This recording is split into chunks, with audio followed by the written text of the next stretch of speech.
Okay, great. So I'm going to call the meeting to order. We're going to start with the Pledge of Allegiance. Pledge allegiance to the flag of the United States of America and to the republic for which it stands, one nation, under God, indivisible, with liberty and justice for all. Okay.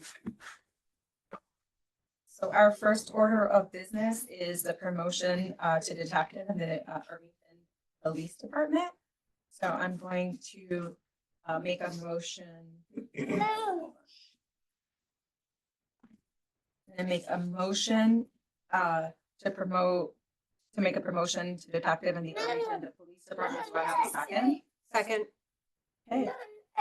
Resolve to appoint Omar Oviedo to the position of detective at an annual salary of $153,856 effective April 20th, 2026. All in favor? Aye.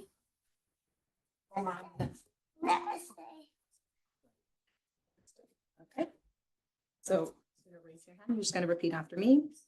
I, Omar Oviedo, I, Omar Oviedo, do solemnly swear do solemnly swear that I will support the Constitution of the United States of the United States that I will support the Constitution of the United States and the Constitution of the State of New York, and the Constitution of the State of New York, and that I will faithfully discharge the duties of the Office of Detective and that I will faithfully discharge the duties of the Office of of the Detective office of detective according to the best of my ability. according to the best of my ability. Congratulations. Thank you.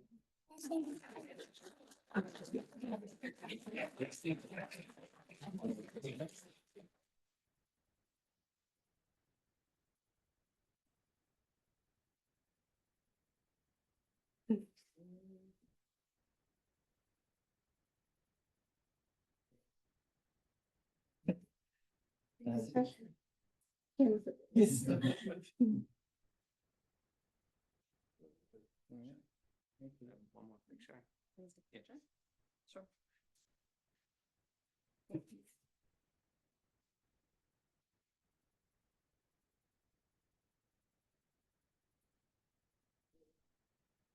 Congratulations. Thank you.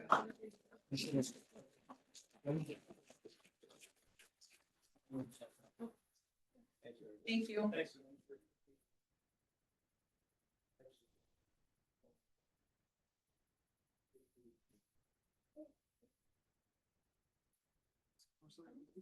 So our next order of business is the presentation of the 2025 Sorting Resources video.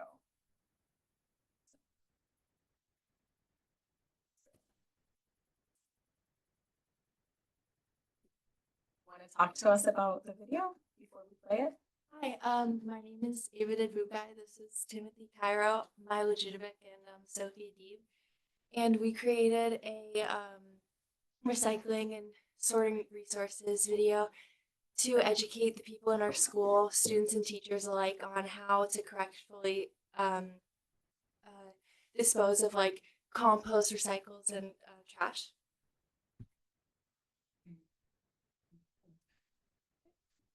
You're welcome to anybody else. How was your experience making the video?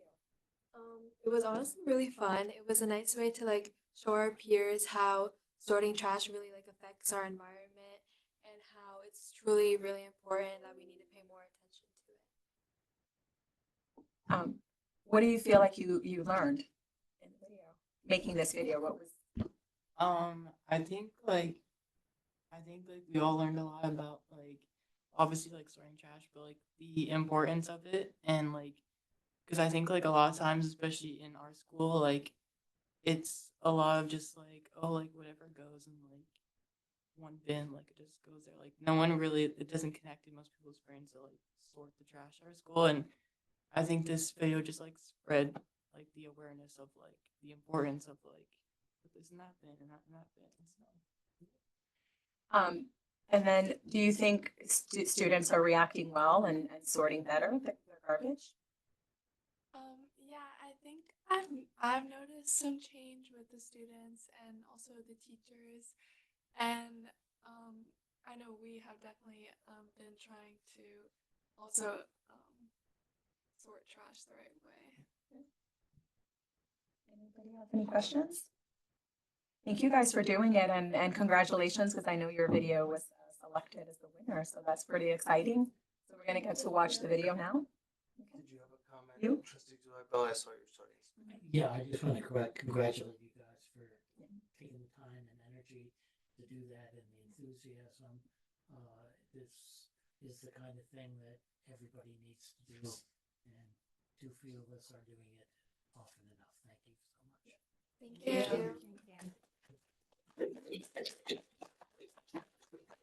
If everyone will give me a minute to queue up the video.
Making a video later for the village scavenger hunt. It probably will not be as good as that video. Thank you. The kids have a chemistry test. Yes, yes, no, thank you so much. Thank you. Yeah. Thank you so much for your time. Chemistry tomorrow. That's good. Good night. Okay, so our next item is checks over $25,000, and we have two checks. One is to Bayer Blender Bell Architects for facilities planning professional for services from January 1st, 2026 to February 28th, 2026, and that's from the capital fund in the amount of $110,609.24. And the second check is for HVEA engineers. It's for the US Route 9 culvert project, November 2025 through March 2026. Also from the capital fund, and it's $26,488.13.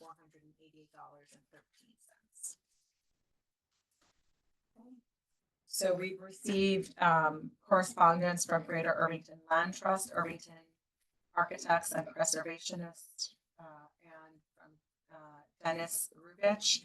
And as is our policy, we won't be reading those letters. And if anyone is here, we're going to public comment. Is feel free to read those or read their letters or make comments about those letters. They're part of the public record. The next item is we're opening for public comment. And just Comments are limited to 3 minutes. My name is Peter Buderi. I'm an architect. I live here in Irvington on Meadowbrook Road. I'm one of the 5 architects and preservationists who wrote the letter regarding saving the Woodcliff Mansion, which at this time is slated to be demolished as part of the Pharma development at 76 North Broadway. Our point in this letter, which I hope you all have read or will read, is that this is an important part of the village's historic and architectural heritage, and it would simply be a shame to tear it down. It's the only remaining manor house of 11 in the mid-19th century that still remains associated with its surrounding land. And it's been, painstakingly restored by the current owner, Stanley Rubensaul. We feel we compared the developer's original proposal architecturally to the current proposal, and we feel that the history of it was that in October of 2024, the developer asked for a public benefit bonus in lot coverage in order to retain the mansion, because it required additional lot coverage, including fire department access to get up there. And the board did not give the lot coverage at that time, but it did give lot coverage to the developer in January of this year. Basically, the developer proved that he could maintain the mansion, and he did show a proposal to maintain the mansion, given that extra lot coverage, which he now has. The original proposal architecturally, in the opinion of all 5 of us, and I should have mentioned the 5 architects who signed the letter were Joseph Lombardi, Mike Lombardi, preservationist, Arthur Chabon, Earl Ferguson, and I. We all agreed that the proposal was far superior from every point of view, architecturally, and in fact, even it would seem for the developer in terms of his rentable square footage. He has free square footage in the mansion that he can use for, he proposed 3 beautiful units, residential units, plus common space. He gets more rentable floor area for less construction because he doesn't have to spend money to demolish this building and build new inferior architecture, frankly. He has more floor area in the October 24 proposal than he did in the March 26 proposal. And many aspects of the configuration are were originally superior when he was maintaining the mansion, which, as I say, he was able to do with the floor area that you've now given him, the lot coverage, excuse me. That original proposal had 2 blocks of houses. Mr. Buderi, you're at 3 minutes, so if you could just wrap it up. I will.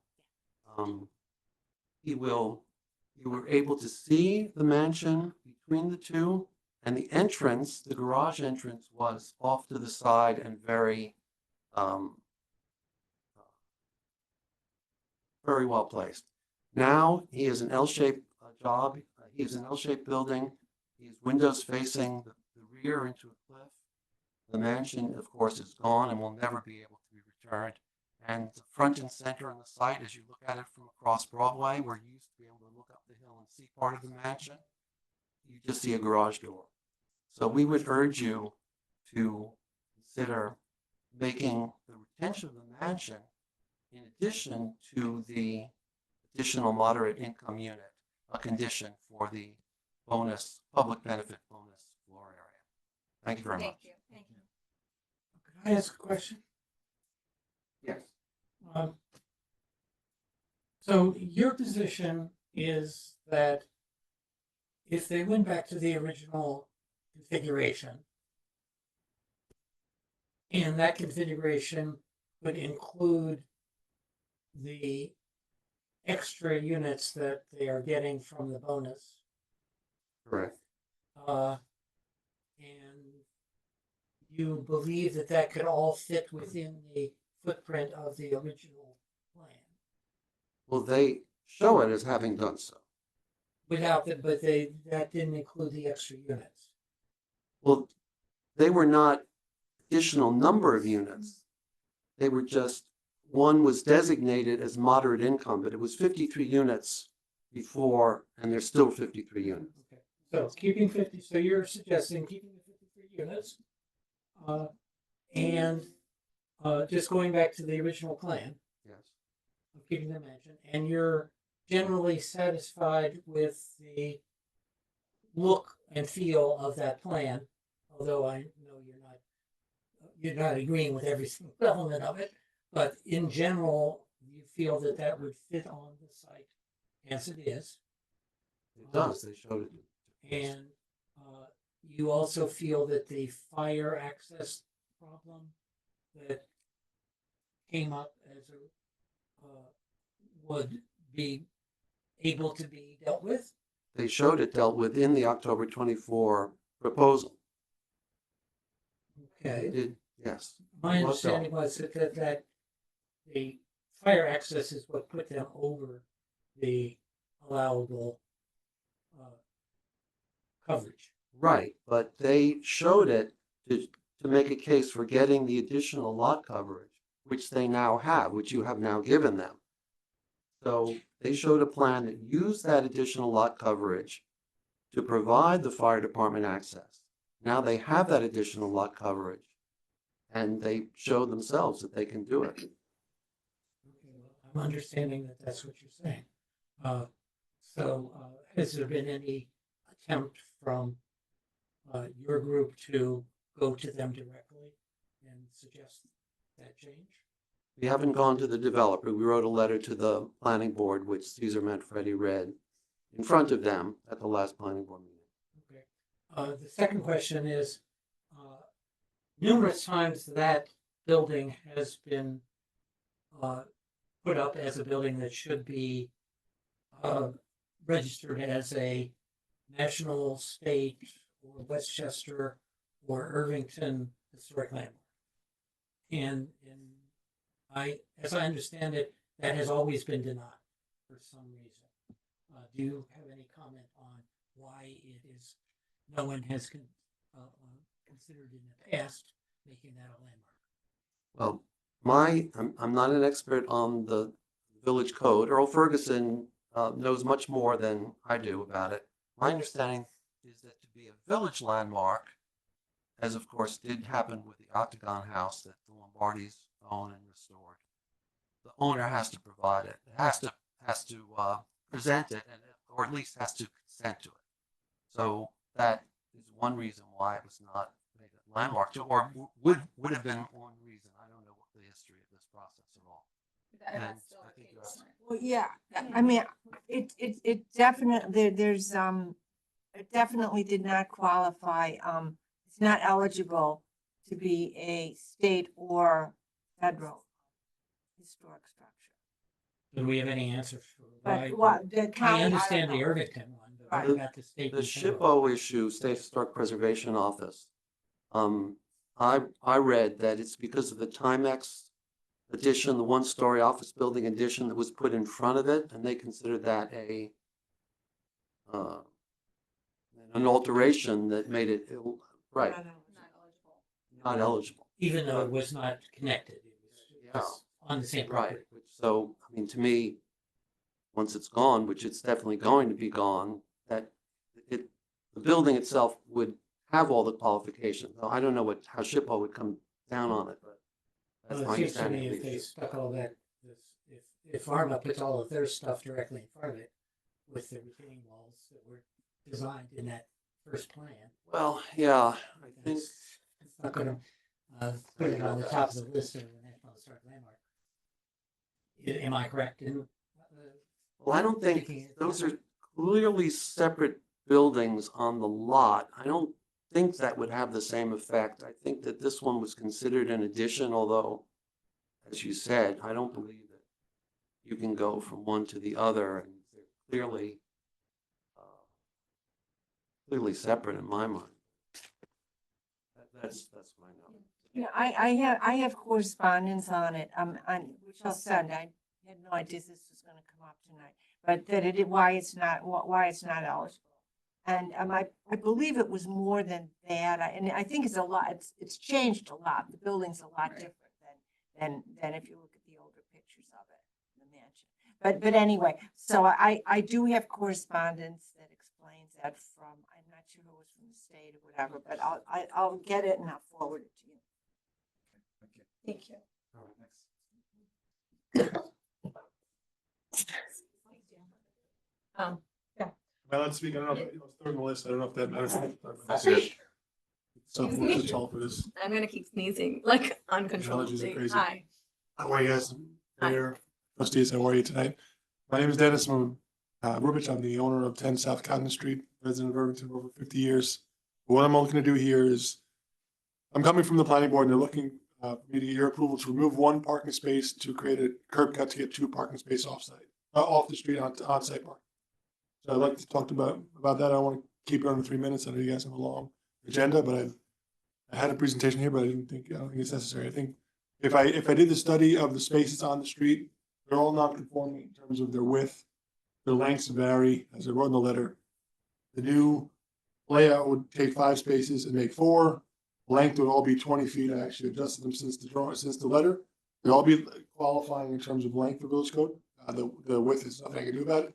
And we would gain a 5-foot access from the front of the door to the street, which is really helpful. That alone would be tremendous help.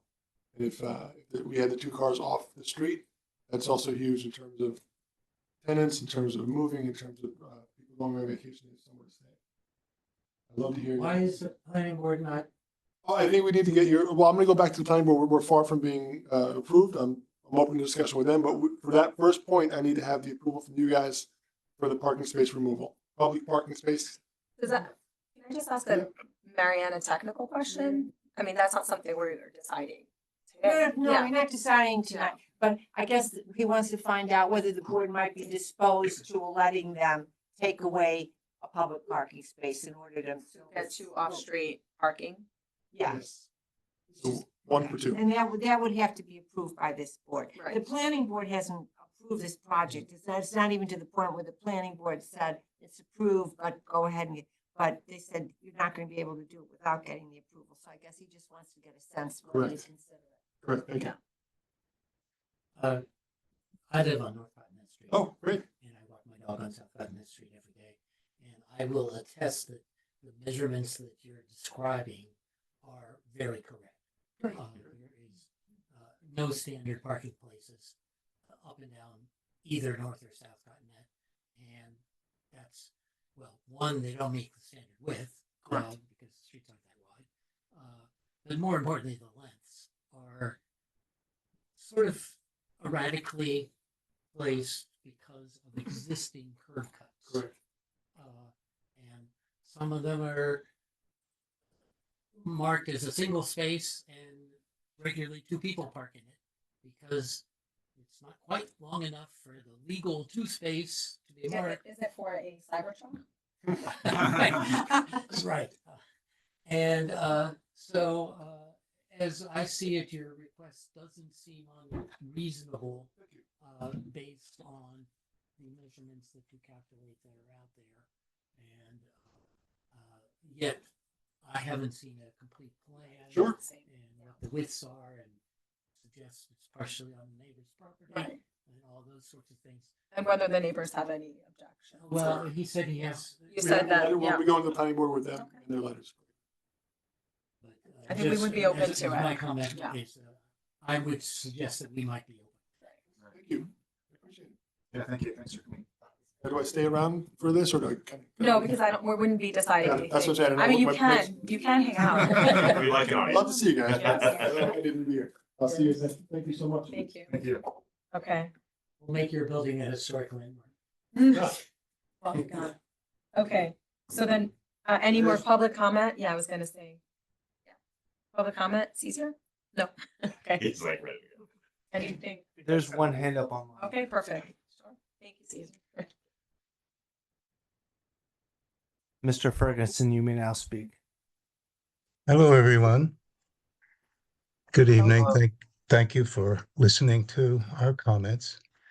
I just wanted to add a little bit to Peter's presentation this evening. I'm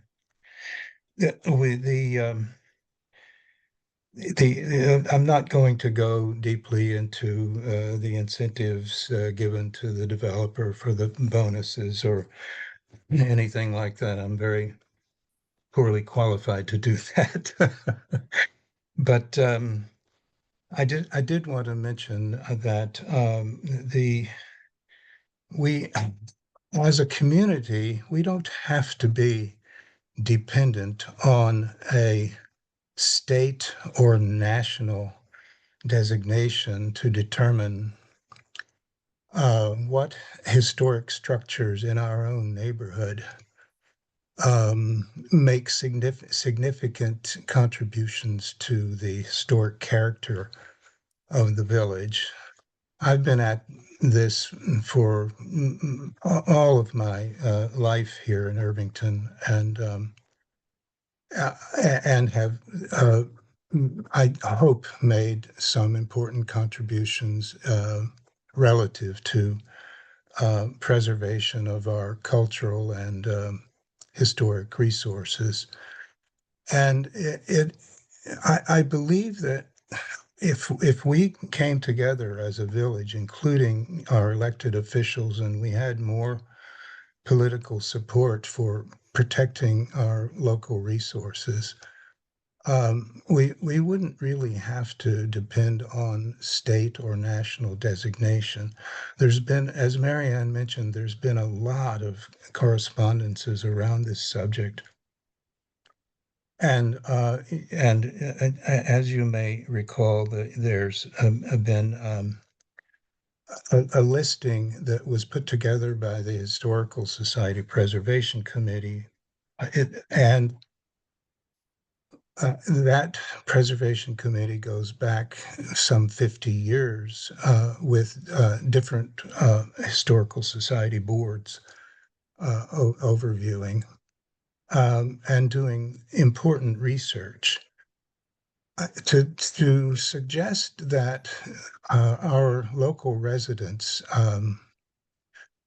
voices concerning what buildings make significant contributions to our historic character, I think would be an error of judgment to think that they don't have an equal voice, or at least some important voice in being able to identify those historic structures that are worthy of preservation.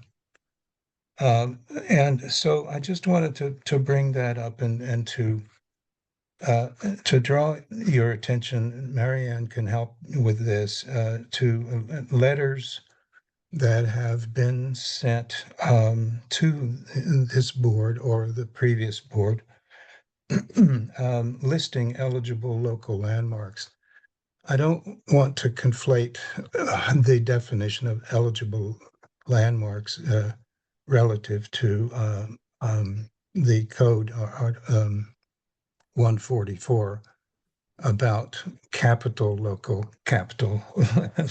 landmarks law, but eligible that local landmarks within our village that are eligible for nomination or designation, as capital local landmarks or even state or national, were sent to the planning board and the board of trustees.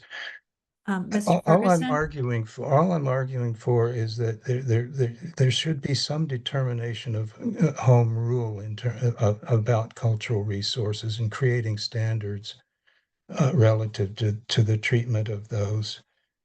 You do have letters from historians, not just we citizens here, but other historians that I would refer you to. It's in the record, stating their historical significance. Mr. Ferguson?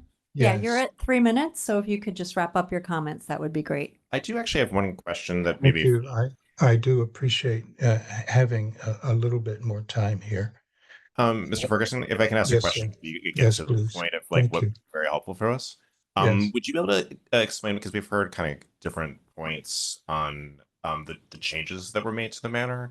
Some saying that it was changed beyond it having historical importance, others Yes. saying that that isn't actually true. Would you be able to speak to like like the historic importance of the building that currently is there?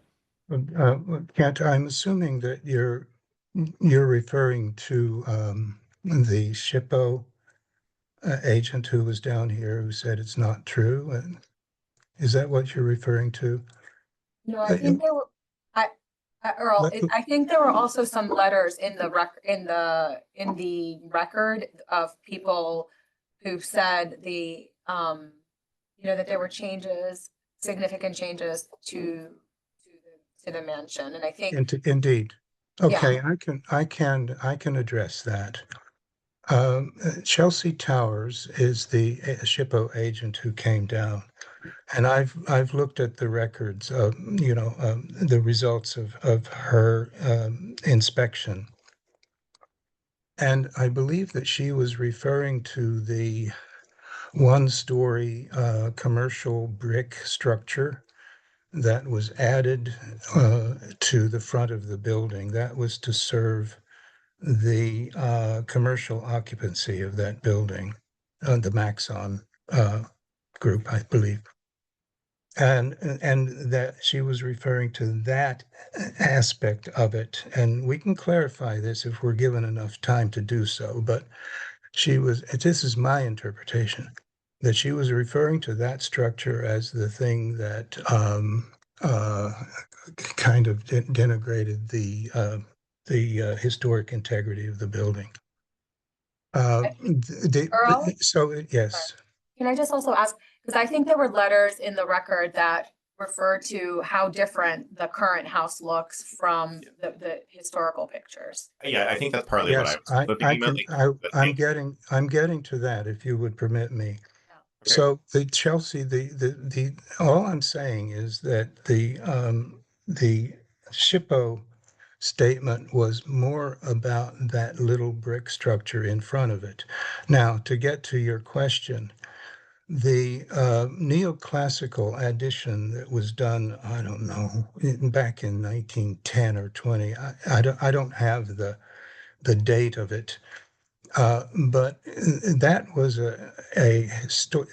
an addition that was done by the owner back then, and it in itself has its own historical integrity. So we have to look at the whole building that would qualify, and not in SHPO's standards. I'd like to bring us constantly back to what we as a community feel that is important to the character of the village. But I do believe that I'm right on the SHPO thing. If given enough time, we could check that out further. But the neoclassical thing in front of it, with the columns, in itself has historical character. Okay, thank you. Thank you. And I will finish with this if I'm permitted. The secret items needing review, and I would like to refer you back to the open space inventory. The 1988 comprehensive plan calls for a map of essential environmental or scenic historical features. And the secret handbook or the DEC memo, I can get more information on that. The inclusion,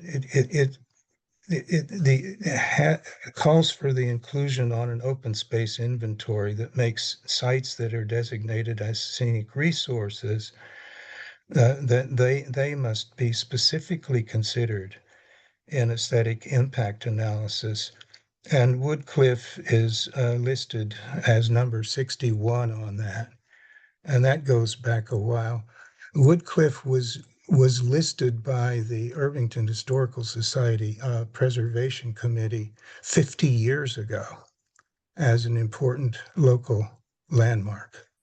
So given that, I would only hope that, we could give some consideration to the letter of the 5 architects encouraging us. It's just not, we're not taking a NIMBY position here. We're not trying to kill a project. We're just trying to say, let's take another review of this in consideration of preservation of an important local landmark. And I thank you for your time. No, thank you for your comments. Thank you. If I may be permitted, I think I have some documents that relate to your question. Can you just speak into the microphone? Yeah. So, almost 5 years ago, the board received a letter from Marissa Marvelli, a historic preservation specialist, on this subject. And she talks about building at Woodcliff, which was built in 1853, and the fact that it was one of several mansions in the times that were later altered to reflect changing taste. She writes, "Such changes do not diminish their significance."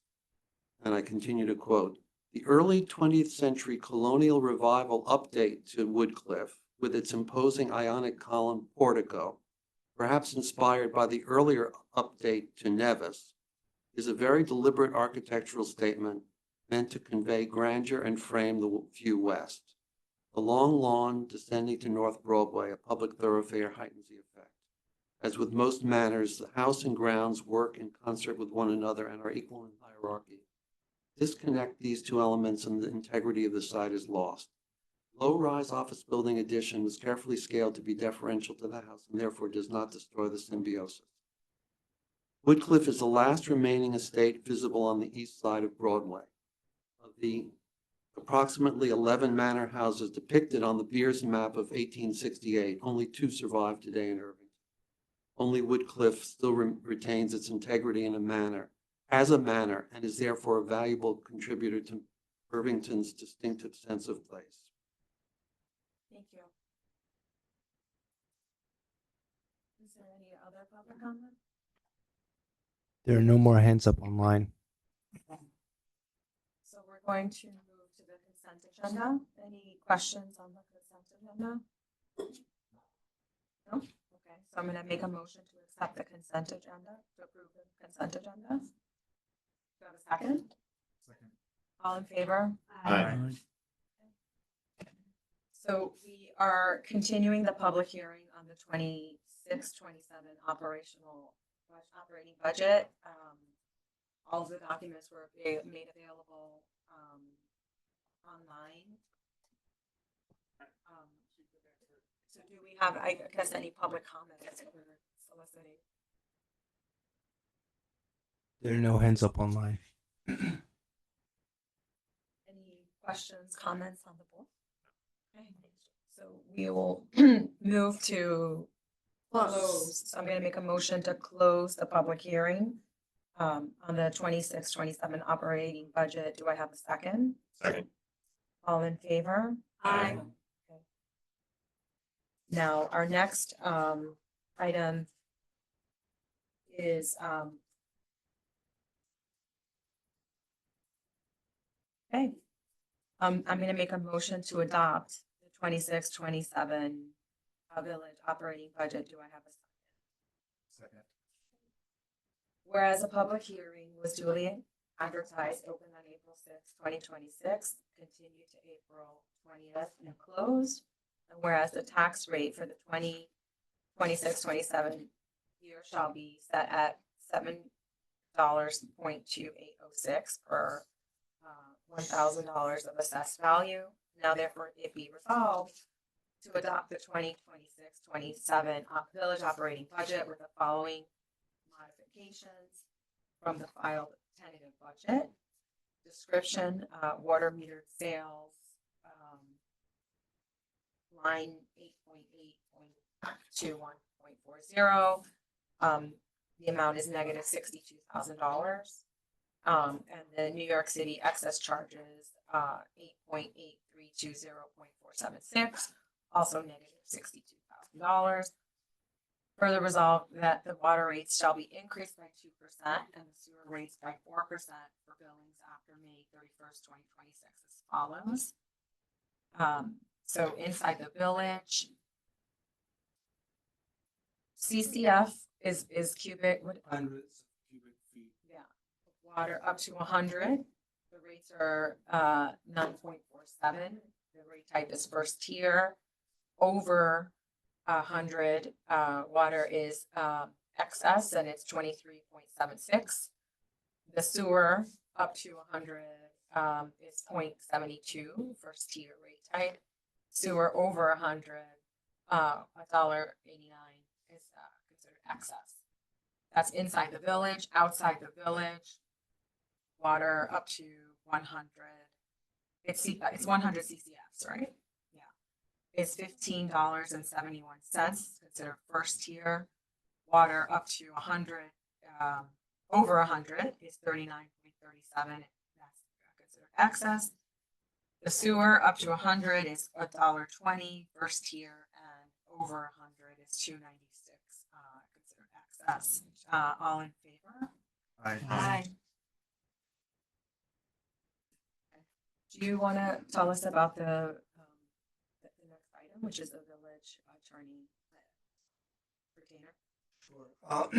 Tonight, the village is taking action to approve a retainer agreement with the firm of Steshich, Murphy, and Lammers LLP, which the village has provided legal basic retainer services and an additional legal services outside of the basic level by that law firm. Okay. So I'm going to make a motion. Any questions? I'm going to make a motion to approve approval of the village attorney retainer agreement. Do I have a second? Second. Okay. Resolve to approve the retainer agreement number 2026-20 with the firm Steshich, Murphy, and Lammers LLP, providing for an hourly rate of $195 per hour for basic retainer services and $250 per hour for services outside of the basic retainer, and authorize the mayor to execute said agreement. All in favor? Aye. Our next item is a special counsel retainer. You want to tell us about that as well? Sure. So in the course of village business, it is necessary from time to time for the village to engage counsel for real estate holdings and right-of-way acquisitions. We have a number of capital projects for our for the culverts that are least recently would be beneficial to have that kind of legal representation. And so we are elected to go with outside counsel for that. Any questions?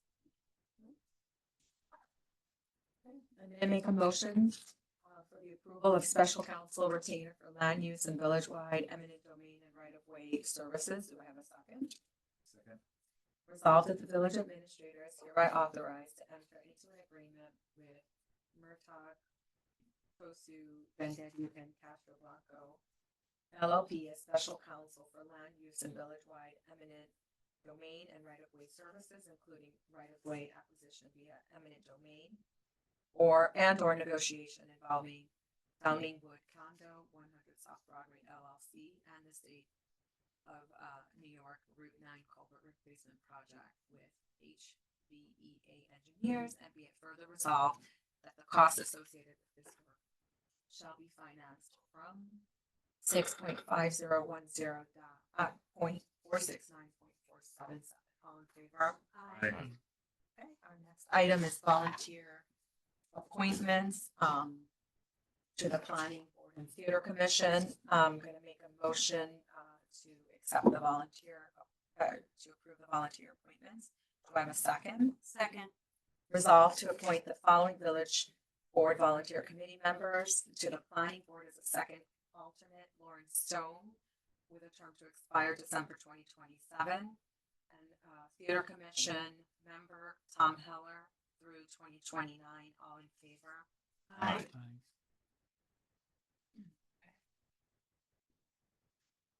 So the next item, renewal of warranty with Integrated Technical Systems.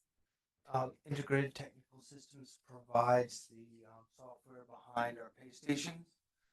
So we are renewing the warranty so we can continue to get software patching and maintenance for those. Okay. Any questions? Okay, so I'm going to make a motion to approve the renewal of the warranty with Integrated Technical Systems, Inc. Do I have a second? Second. Okay, resolve to renew the warranty for the pay stations and Integrated Technical Systems, Inc.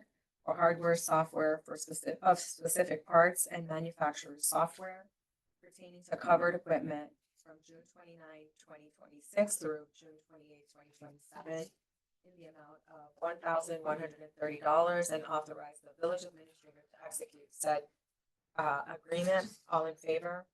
Aye. Okay. Kent's baby is up next. Great. Oh. Yes. Okay, so the next item, I'm gonna make a motion to approve the Mercy University pool rental agreement. Do I have a second? Oh, second. Okay, so we've talked about this, and Kent, you want to just quickly remind everybody what Sure. we're doing? So we're looking at doing it's the University pool. It'll be for 4 Saturdays in summer, starting July 11th and running each Saturday until August 1st. So it'd be, I think it's similar structure to how we did a pool day last year as a sort of a trial run, which was wildly successful. We had lots of interest. We filled up almost immediately. So we're hoping to expand the access so that more people have the ability to sign up. And we're starting much earlier because the contract has been negotiated well in advance, and so there'll be a lot smoother. Like I think they'll roll this out and not have to do it sort of like later in the season. So we're looking at probably being about $20 per session. We'll probably do some sort of like pass, which will also equal about $20 per session. So you can probably do $80 for 4 sessions for the summer. I believe the way we've talked about doing it is like rolling out the passes first. I think to make it financially viable, is we want to try to fill up and have a reliable like number of people coming every 4 times for the summer, or at least know that money is contributed for that, so we can have this access and have it secure. So I think we only need like to fill about 80% of it to cover all the costs for the summer, and then we'd have space for people to come. Just come that day. Do we know when this is going to be available on Community Pass? Any idea? I mean, I will have to talk to Maureen soon to try to move this along, but I would love it to be well in advance. Well, the first step obviously is to get the agreement signed, course. and but then I would imagine it will go up very soon after. I would love it to happen in May. It's not a Herculean effort to get it up. Yeah. The dates are in the contract. The dates, yes, the dates are in the dates are contract. fine, so it's just a matter of cut and paste. Yes, it's not a project. No, I think it's fairly that way. You just have to plan also ahead for the hiring, finding lifeguards, which is Okay. Any questions? all right. Forward to. All right. Resolve to authorize the village administrator to execute a contract with Mercy University for the rental of its swimming pool at a fee not to exceed $4,800, and that such execution of the contract shall be subject to the approval of Irvington's village attorney. And it be further resolved that the funds for this expense shall be charged to general ledger account 1.7310.437.009 in the recreation budget. All in favor? Aye.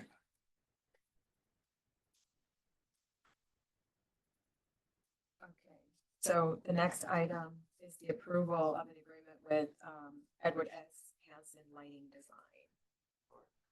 So as the village board and the village hopefully is aware, we have a new stage in Matheson Park. The stage is complete, it is powered, but it needs lights in order to be able to be usable at night. So Owen Mannion, who is the technical and operations manager, reached out to Edward S. Hansen of Edward S. Hansen Lighting Design. He is the lighting engineer that's been used for a lot of the big name rentals that we have in the theater, who's worked with the theater for very many years, who would be engaged to come in and design a lighting array for the stage. Now, understanding this is just the design of the lighting, it's not the purchase of lights. But it's a good first step for us to make sure that we can utilize our stage appropriately. Are we thinking about like permanent lights or ones that would like? So well, for the short term, they're going to be permanent. Ultimately, like with sound, we don't really have a good place to store anything down there. Ultimately, down the line, we would probably look to get some kind of storage shed or something that we could put things in. But for the short term, with like sound equipment, we're going to be renting it. But lights are made to stay there typically, whereas sound is not really meant to stay. You know, you rent for the season and then you return. And the lights will be dark sky compliant. Well, they'll be pointed down. It's not the likely idea. dark sky compliant. So that's a little bit of an issue with the design. It's Well, trying to don't we have accomplish that? Don't we have that requirement? We have that requirement, Yes. yes, yeah. Yeah, we had already had it. Yeah. Okay. Of course, I mean, you might want to say specifically, because the village isn't usually subject to its own laws. Right. Obviously enough. We've been But, trying we would to like do that. Yeah, so it Yeah, should yeah. be dark. We will work to Okay. ensure that Okay. as much as possible we comply with the village. Okay, I heard yes, okay. Okay, so I'm gonna make a motion to approve the agreement with Edward S. Hansen Lighting Design. Do I have a second? Second. Hey, resolve to authorize the village administrator to enter into an agreement with Edward S. Hansen Lighting Design, 2 Jaffrey Park, Irvington, New York, 10523, to provide repertory lighting design for the village of Irvington Matheson Park stage at a fee not to exceed $4,000, and that such execution of the contract shall be subject to the approval of the Irvington's village attorney, and be it further resolved that the funds for this expense shall be charged to the general ledger account 001.8989.200 in the Irvington theater budget. All in favor? Aye. So we are through. Okay, I'm gonna start with David for trustee liaison reports. Okay, fairly short. We got a couple big things coming. The FPC, the Facilities Planning Commission, is planning on their community engagement event on April 30th. We have posters that are out on the telephone poles now. And we have a whole plan to do that. That's on the website. There's a mayor's letter, I believe, already out on that subject. So we're trying to have as much participation as possible for that. April 30th, and we're also trying to figure out what to do about the people who can't make it on the 30th at that time. More to come on that, but that's a big thing there. The other big thing is the TOD committee has reviewed the 11 applicants. We've rejected 9 of them completely. We had final interviews with the last 2, and we have a straw poll vote, but the one remaining piece yet to be done is to check the references. So Charles is going to do a reference check, then we're going to vote, then we're going to present to this board a recommendation. Okay. The Housing Committee and the TOD Zoning Committee, many members are going to go to a half-day session in White Plains on zoning today. So coincident with this whole process is this major conference that PACE is setting up, where there are speakers addressing what are the best ways to zone in today's world. So I think we've got about 6 people or so signed up so far. 4 people that I personally signed up, but I think there were a couple of additional people. And Chad myself has signed up. When is that Yeah. being held? And blanking on the date. May 12th Yeah, soon. at 8:30. And any board member is welcome to come to this. It's actually an incredible chance. They do this every year, but it's great networking because trustees and mayors of these other villages come to this event. Yeah, I went last year. Yeah, so, and it's a half a day and it's a lot of information and it's cheap. It's like $60. So, that's going on. Finally, the Woods Committee, the speaker series has been just fabulous. These speakers have, every attendee has been just excited and so impressed with those events. So that's ongoing. And we're planting 1,000 trees over the last weekend and next weekend. Larry? Sure. So the Tree Preservation Committee, just like to remind everybody about the Irvington Arbor Day tree planting ceremony. I believe an email already went out from this from the DPW. The Department of Public Works holds an annual Arbor Day tree planting ceremony. So this year it's Friday, April 24th, 11 a.m. And the trees will be planted outside the post office, 25 North Street. From the library and the board meeting, just thought I'd share a couple highlights around some of their stats. So in March, there were 20 adult programs, 15 young adult programs, 26 children programs, for a total of about 800 something people across all those programs. So a ton of people going to the library, which is great.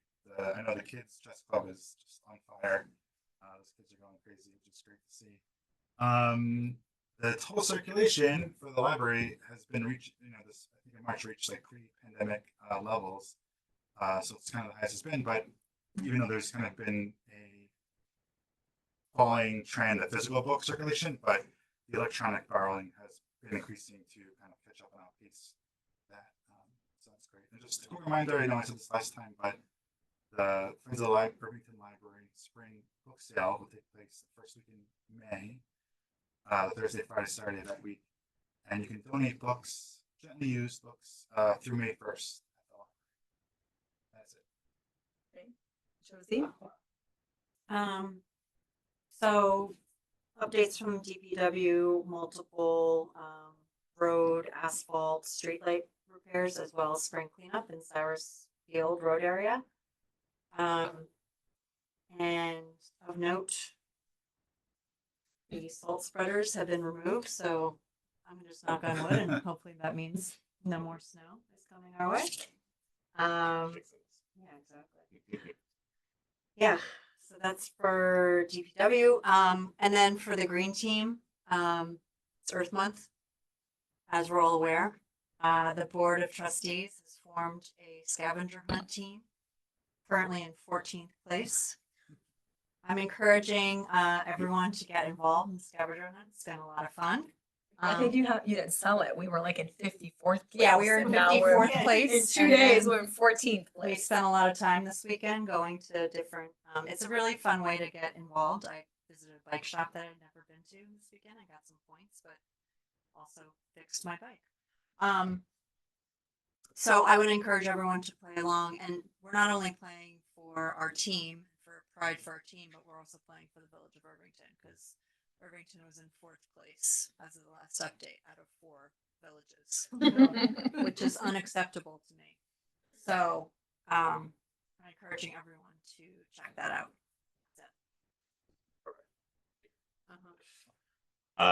So my update, starting with the schools, they're transitioning to a new communications system called Parent Square.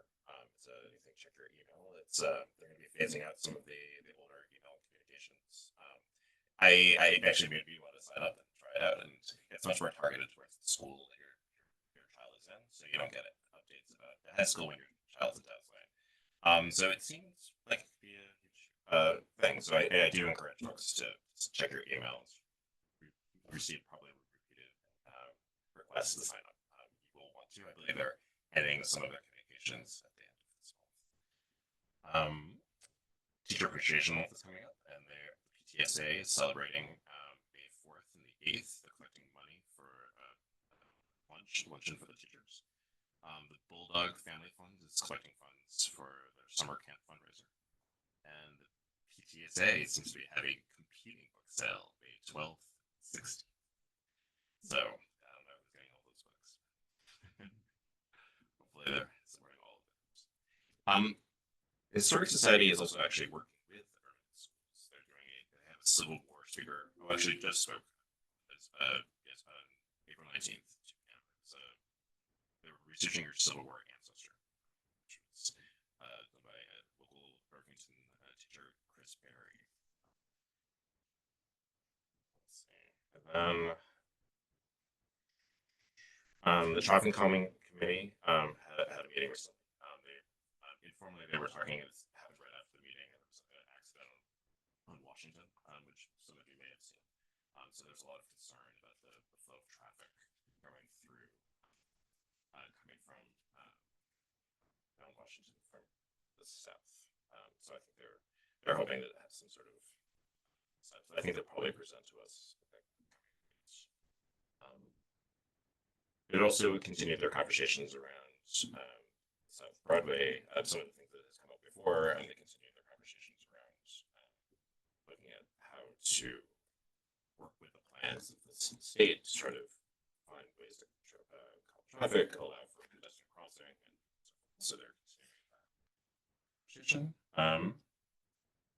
And they also are looking for guidance and next steps about the Rumble Strip on West Sunnyside Lane. I know that had been there in the past, was removed at some points when which were paving, and they are still hoping for that and maybe some slower signs for like a 15-mile-an-hour. Just people are speeding through that. Where is that again? On West Sunnyside or East Sunnyside? West Sunnyside. That says. Yeah, Goose Feather. Like used to be a rumble strip there because it's so easy to kind of drift over when you're turning. That's East Sunnyside. Oh, East Sunnyside. Yeah. Yes. Sorry. So West Sunnyside is going down Weirdly, to Sunnyside. what they wrote me was West Sunnyside. Maybe I'm wrong, but I thought that's. I know there used to be. I had actually imagined it the same way that it was East Sunnyside, but the communication said West, so I can try to clarify. I think that's a great idea, but I think there's some concerns about the width. I've heard conversations around this, and I feel like the width of the road is like the normal standard for doing this kind of rumble strip. But I think we had it in the past anyway. So I don't know. I mean, it does seem useful, so I can see why they would. Okay. That's it. Okay. Village Administrator's Report. Sure, I've got a couple of updates. The first one pertains to the Harriman Road drainage project. On Friday, there was a general announcement that was sent out by the Department of Public Works. I have additional information, though I would caveat that we're still meeting with our engineering teams to finalize the schedule, so that may change a little bit from here to there. But village staff, Brad Hurst, and representative from Han Engineering held a return to start meeting last week on the Harriman Road drainage project. Brad Hurst anticipates mobilizing and beginning work on the project between May 5th and May 12th. The initial phase will involve the relocation of 2 water lines at the intersection of Victor Drive and Harriman Road. This work is necessary to facilitate the installation of new drainage pipes crossing Harriman Road. During this phase, temporary water shutdowns will be required. These shutdowns will be communicated in advance and are not expected to exceed 4 hours in duration. Additionally, there will be periodic lane restrictions in the area, which may result in minor traffic delays. The contractor will coordinate closely with the village to provide timely notifications as work process progresses. This portion of the project is expected to take approximately 4 to 6 weeks to complete. Following the completion of the water line relocation and drainage installation, the next phase will focus on constructing the concrete culvert crossing at Route 9 Broadway. This work will also include water line adjustments and careful coordination to avoid existing underground utilities, including communication, gas, electric, water, and sewer infrastructure. The precast concrete structure currently staged along Harriman Road will be installed beneath Route 9, beginning on the west side and progressing eastward. This phase is subject to New York State DOT highway work permits, which will restrict allowable construction hours. A more detailed schedule and update will be provided as this phase approaches. The culvert work is anticipated to take approximately 6 to 8 weeks, with a potential start date in July. The final paving for both Harriman Road and Route 9 is projected to be complete towards the end of August or early September 2026. But again, keep in mind the schedule may change depending on what they discover in digging up. Oh, Erie and Langdon Water Replacement Project. The Erie and Langdon Water Main Replacement Project will begin at the Erie Street and Hudson Road East intersection and proceed south along Erie Street towards Langdon Avenue, then continue east along Langdon Avenue to the Washington Avenue intersection. Representatives from village staff and Han Engineering met with the contractor Legacy Supply LLC last week. This work for this segment is scheduled to commence the week of April 27th with construction hours from 8 a.m. to 4 p.m. Monday through Friday. This portion of the project is expected to be complete by Friday, May 29, 2026. I wanted to give a brief update on EV charger installations. Four dual port EV chargers have been installed at the Scenic Hudson Park adjacent to the Senior Center. One charger replaces an existing charger that had been there, but there are 3 additional new chargers added at that location. Each charger is dual port, meaning that they have 2 charging ports on them. I'm working with INF and ChargePoint actively at this point to get these chargers activated and have the charging mechanism installed. There's been a lot of back and forth with this being our new installation. It's taken some time with INF and ChargePoint, but I hope they'll be resolved soon. I was told last Friday it hasn't held up. We've had some issues, but we're working on it. Currently, if anyone drives down Broadway, you may see that the Field Point parking lot is also getting some chargers put in. We're putting 4 dual port chargers in the Field Point parking lot. The work started last week along the back wall of Field Point, just as you pull in.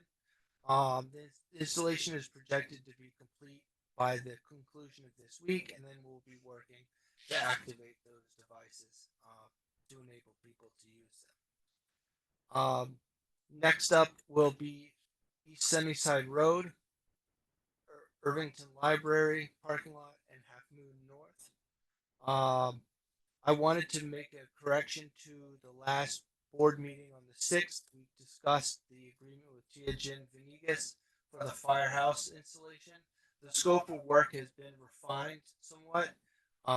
We included in the agenda, and I spoke that we would be replacing the boiler at the firehouse. That boiler, in fact, in talking with Fire Chief Dowd and Tiagen Venegas, is not all that old. It's already a dual fuel boiler. And so we don't necessarily need to replace it. What we are replacing is the gas line. We're taking out the underground gas storage tank that's currently sits underneath the firehouse memorial and running a gas line there. Underground, you said gas storage tank, you mean oil storage? Yes, excuse me, sorry. And we were running a gas line up from the street to where that boiler is. Eliminate To oil eliminate, service. yes, exactly. And we will be installing an above ground oil tank adjacent to the building, which will service that boiler. So that was just a correction. And then last thing today, Chief David Dowd and Todd Smith from DPW met with representatives from Calgy Construction to plan out the kickoff of the decon room and the floor stabilization projects in the Irvington Fire Department. Great. Okay. Charles, just the construction on Broadway and Harriman,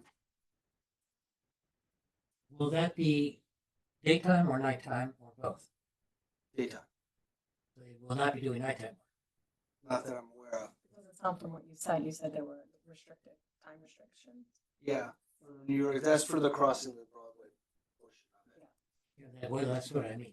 Are they going to try to?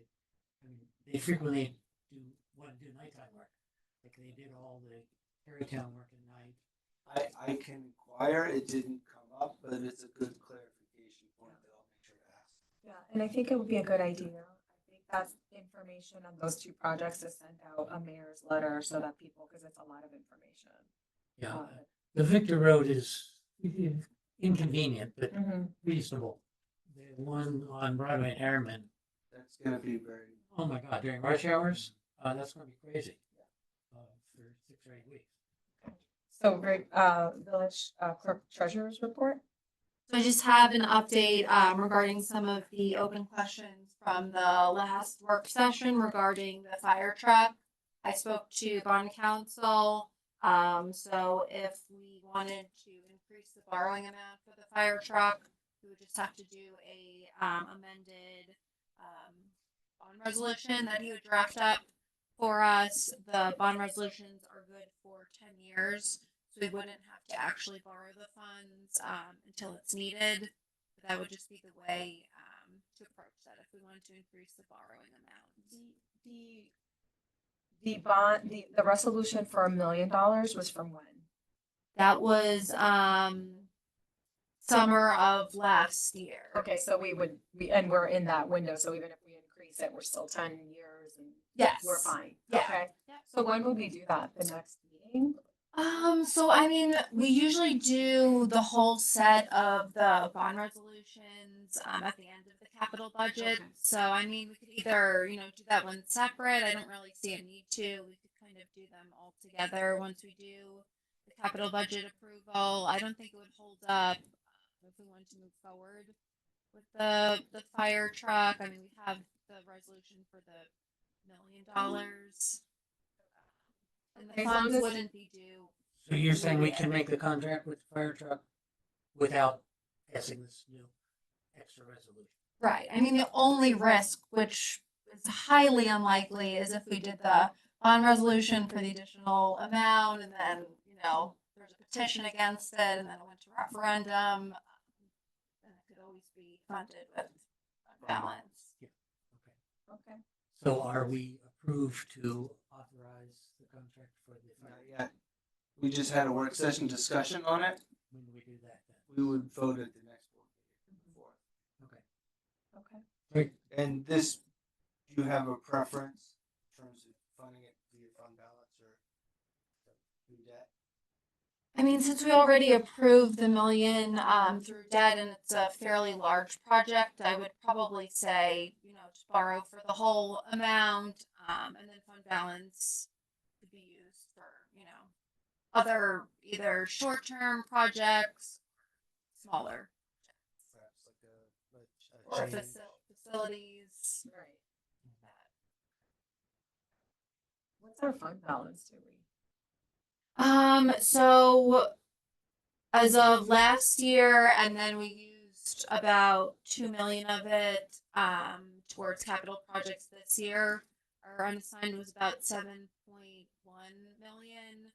And that's not even looking at like what it's going to be at the end of this year. I'll look at that more closely now that the budget's adopted and moving into capital. I can see where we will stand at the end of this year. Okay, so we should look at the whole budget, the whole capital budget. Yeah, Okay, that's fine. Anything else, Katie? that's it. Okay. Village attorney's report? Public comment? There are no hands up online. Okay. Review of action items? I don't think there were any. Right? I'm gonna follow up on Oh. the Bradhurst, Right. nighttime scheduled work. Right, and we'll send out a communication about those projects. There's also, it's been a while since it's been updated. I think there's a section of our website that pertains to capital projects.